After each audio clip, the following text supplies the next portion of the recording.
After overcoming complex regional pain syndrome through neuroplasticity techniques, I documented my journey in the book Unwinding Pain. Now I'm dedicated to helping fellow pain sufferers by sharing affordable and accessible pain management strategies on my YouTube show of the same name, Unwinding Pain.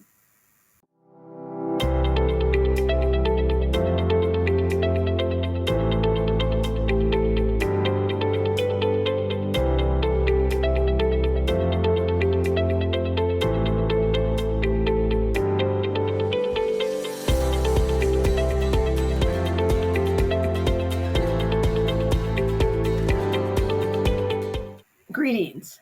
Thank you for welcoming me into your home today. Today, our topic is about the gut brain relationship in chronic pain. It's referred to actually as the gut brain axis. That's because both of the organs inform each other. Now, what does that have to do with keeping your pain levels down and your comfort levels up? You may be asking. Well, we're going to be talking about that today. And the first thing I want to say is even though we're going to be talking about the gut, I'm not going to be talking about dieting. That's a real hot button word for people. I mean, it makes sense that in the word diet, it says die. Going on a restricted diet is always really difficult. But we're going to talk about things that's going to probably motivate you to be more decisive about the things you put in your body. So let me start with the fact that within your gut, you have something called a microbiome. That's where 1 trillion organisms live and team about in your stomach. And they're taking care of a lot of the activities that are important that help keep your pain levels lower and your comfort levels up. The one thing that the microbiome does is responsible for 90% of the serotonin, the neurotransmitter that's a mood elevator and helps you sleep and stabilizes you. It also cuts down on the sensitivity to pain. So that's a really important neurotransmitter to consider when you're thinking about how you want to live your day in a more comfortable way. Hello, this is Editor Bonnie responding to a complaint I had from the brain and from the gut. I neglected to tell you that the brain corresponds with the gut through the vagus nerve, which runs from the brainstem all the way down through the stomach. And it acts as its major communication pathway, and it transmits signals about the gut's environment to the brain back and forth. So they have a bidirectional information highway. And what's important about the vagus nerve is that it influences the inflammation levels in the body and plays a role in regulating stress response. Both of those things are very important for pain perception. Now, the key responsibility of the microbiome, which is actually described as the forgotten organ, is that it aids in digestion, supports the immune system, contributes to hormone balance, and influences mood and mental health. So maintaining a healthy microbiome supports overall well-being and may help manage chronic conditions, including pain. Now, back to our original programming. So the one thing that's really important with serotonin is ingesting fiber. Now, fiber can come from your vegetables, can come from fruit, it can come from potatoes. So there's something you could do to make sure that your microbiome are happy. And one way to think about the microbiome is pretend you're in the middle of the airport on Thanksgiving. Let's say you're at the one in Chicago, O'Hare, which is huge. It's an axis where people come from all over the country to go in other directions. And everything's going along really well. There's not snow yet, and everybody can get to their gate on time, and it's just wonderful. But then suddenly the snow comes and the gates start closing. And then you've got the teeming people are banging into each other. They don't know where to go. They have their suitcases. People are getting frustrated, and it becomes a really unpleasant environment, not the happy environment it was the day before when people were getting ready to go on their Thanksgiving journeys. So if you think about your microbiome as you want to keep it happy, you want to keep it mobile, you want to feed it the right things, then maybe you can look at your food choices in a different light. So the important thing about the concern that I have of having you be open-minded about the food you put into your body is that making choices has to be personalized. And I'm going to tell you a little bit of my history in relationship to my diet or my food choices. When I was in my 20s, I got into a habit in my marriage that, well, on the weekend, because we were both exhausted from our work, we would order maybe pizza. And I started noticing on Monday mornings I was not feeling really good. We would have some kind of pizza. It had cheese and it had vegetables and maybe pepperoni. And I thought, well, this is it because I'm stressed about going back to work? But I just felt sluggish. I didn't feel good. And then I started noticing that I enjoyed at lunchtime, I'd have a fruit with yogurt. Yogurt shops were getting really popular at the time. And that also made me feel really bad. And I did not think about the fact that I was eating food that looked nutritious could be hurting my body. And long story short, someone relative mentioned that they have lactose intolerance. And at that point in time, I had never heard about lactose intolerance. So I thought, well, that has to do with the dairy. So maybe next weekend I won't have my pizza. Well, sure enough, Monday morning came and I felt fine. So that was a clue to me that maybe my body couldn't break down the milk sugars and that maybe dairy shouldn't be part of my life. Now, fast forward from the 80s until 2000. By that time, I had complex regional pain syndrome. And my husband and I went out to have a dinner at a favorite place in town, and it's called the Brass Door, I think. And the reason I mentioned the name of it is now it always stays in my mind when I talk about my choices about food. I went to the Brass Door, sat down, and got a big prime rib piece of meat. And the next 2 days, I had the worst flare up I had ever had during my journey with CRPS. And that was another clue that I usually, in the house, I did not cook a lot of meat. And I thought, okay, I think perhaps I should stay away from the beef, the prime rib. And from that, I started paying attention more to my body in relationship to what I put in it to keep my comfort levels up and my flare ups down.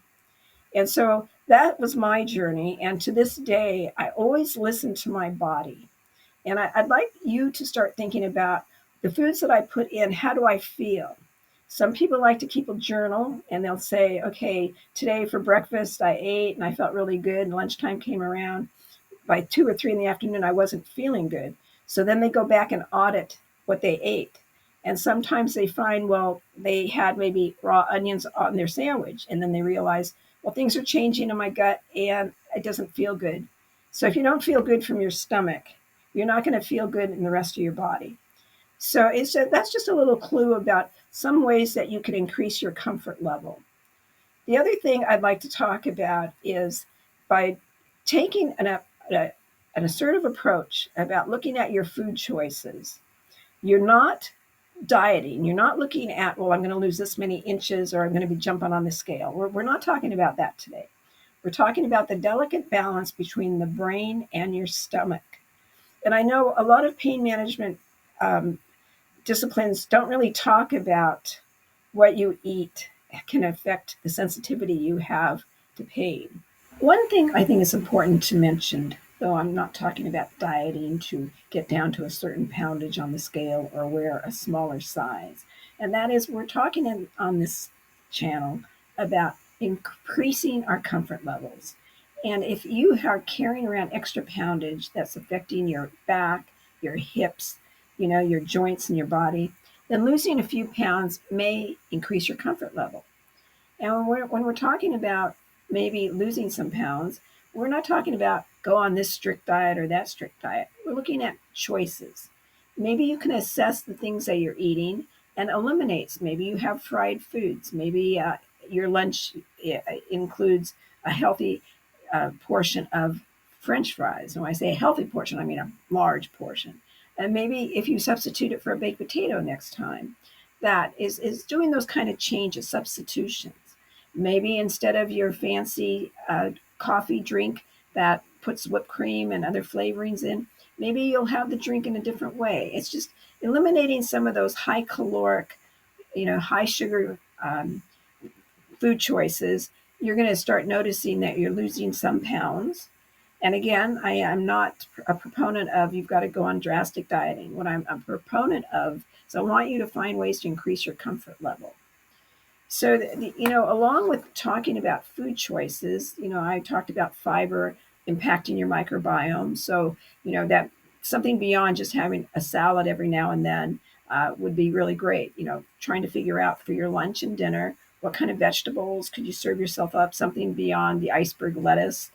Maybe some, this is the summer that I'm recording this, and there's a bumper crop of zucchini.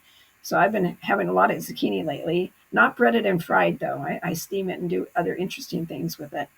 Um, Along with making good food choices for yourself to increase your comfort levels, is the fact that people often forget about staying hydrated.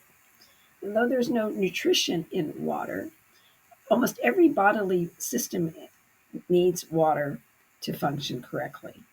So it's important to stay hydrated.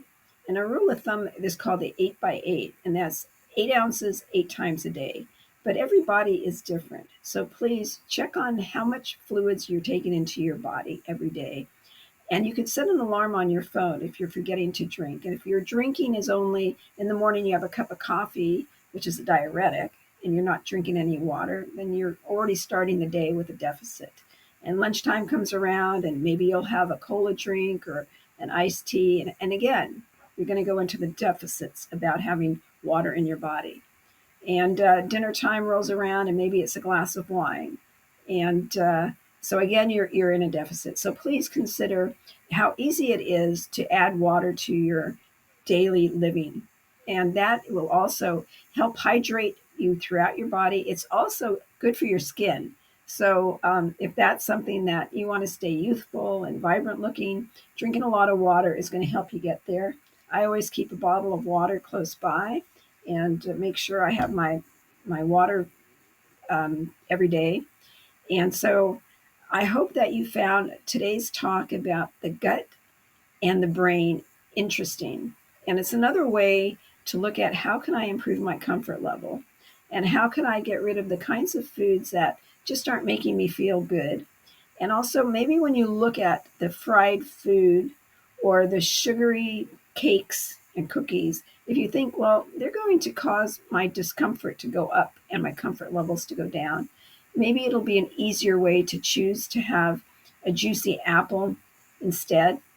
So, well, this is goodbye for today. I hope to see you next time. Take care. Bye bye. I understand what it's like to live with chronic pain, as I shared in today's video. As a person certified in advanced pain rehabilitation, I'm well aware of the financial burden that treatment can impose. That's why I'm offering affordable science-based strategies to help improve your comfort levels in my videos. Please hit the like button to help the show grow and leave a comment about topics you're interested in. Since you welcome me into your home, I'd like to extend an invitation for you to visit bonnielester.com and schedule a complimentary Zoom meeting with me. I'd love to learn more about your specific pain challenges. But remember, pain recovery isn't a destination, it's a journey. Keep unwinding that pain one step at a time.